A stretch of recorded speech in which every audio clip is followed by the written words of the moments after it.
Good morning kaibigan. So nandito po tayo sa isang rice field. Ng edad ng palay ay 41 days na po. So nakita po natin dito sa rice field nito, ang mga damong tumubo ay isang trigo-triguhan. Ito po siya. Yan po yung damo na trigo na may buko. Yung isa naman po, na-identify po natin, damong palay-palayan. Yan po, matataas na po siya. Meron din po siyang buko. So ngayon po ang edad po niya ay 41 days. Ngayon po gagamit po tayo ng isang herbicide na kayang puksain ang damong may edad 41 days hanggang 60 days. Walang iba kundi si Pi-Zero. Si Pi-Zero po ang damong kokontrol sa kanya sa damong may buko. Ang tamang timing po ni Pi-Zero, yung pag-apply, yung pong walang hamog na. At saka ang mix niya po ay 100 ml for 16 liters of water. Ngayon, yung pong edad ng damo ay 41 days na po. Kaya ang gagawin po natin dito, ang paghahaluin natin ay tatapangan natin. Gagawin nating 120 ml na Pi-Zero every 16 liters of water. Kasi may edad na po yung damo sa rice field. Mas mainam po ang pag-apply ng isang herbicide ay yung pong mas bata pa yung damo para mas madaling puksain dito sa ating rice field.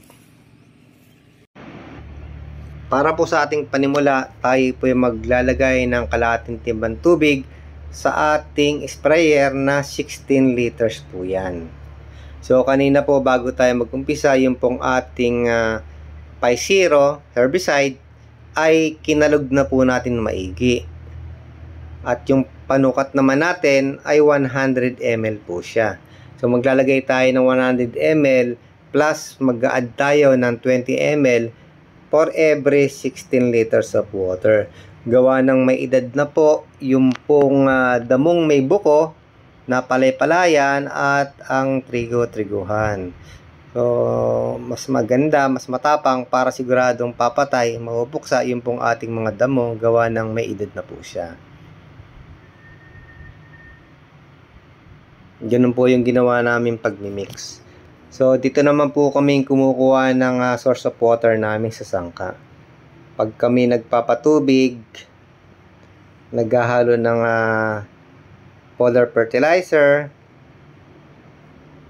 herbicide, insecticide po, dyan po kami kumukuha ng tubig.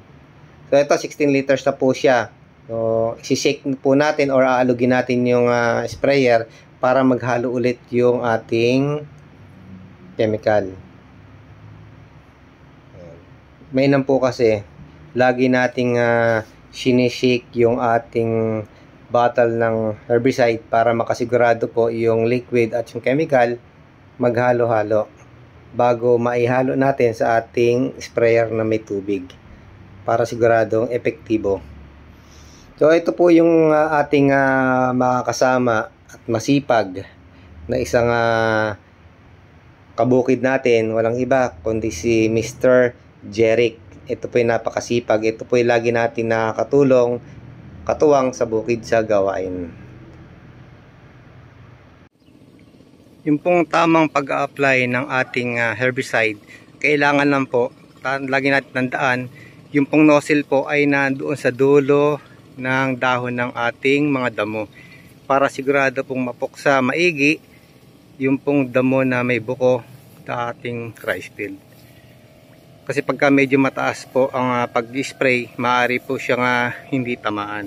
Pero kung nakatutok po yung ating pong nozzle doon sa taas ng dulo ng palay or ng damo, sigurado po siya na mapupuksa.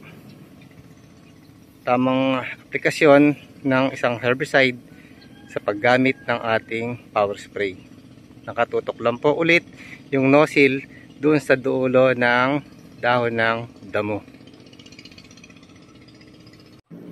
Nakapag-start po kami mag-apply ng herbicide ng alas 9:30 hanggang 1:00 ng hapon. Ayun po yung isang kasama namin, si Mr. Bong Gorgoles, isang masipag na farmer. Sana po kaibigan, inyong naibigan, nagustuhan ang aking munting video na aking ginawa sa larangan ng agrikultura. Sana po wag po kayo magsawang subaybayan ng aking channel. Isang magandang araw po sa inyo. Mabuhay!